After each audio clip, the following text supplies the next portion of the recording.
جاوریاں سے خبر شامل کرتے ہیں۔ جاوریاں کے ڈیرہ چا مکیمہ والا میں پنجابی مشاعرے کا انعقاد کیا، جس کا اہتمام PTI مہر امیر عامر جاوری نے کیا تھا۔ مشاعرے کے مہمان خصوصی عاشق حسین راہی اور ڈاکٹر ظفر عباس تھے۔ ڈاکٹر جاوید آغا نے صدارت کی۔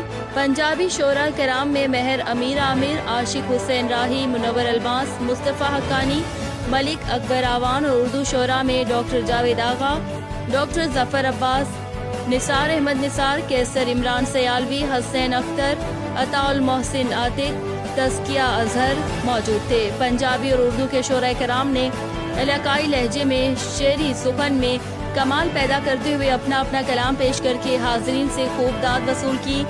جاوریہ میں ادبی سرگرمیوں کی رونقیں بڑھنے سے نوجوان شعراء اپنے زور سخن کا برملا اظہار کر کے اپنی صلاحیتوں کا عملی مظاہرہ کرتے ہیں، جو مقامی ادب کو پروان چڑھانے میں معاون ثابت ہوگا۔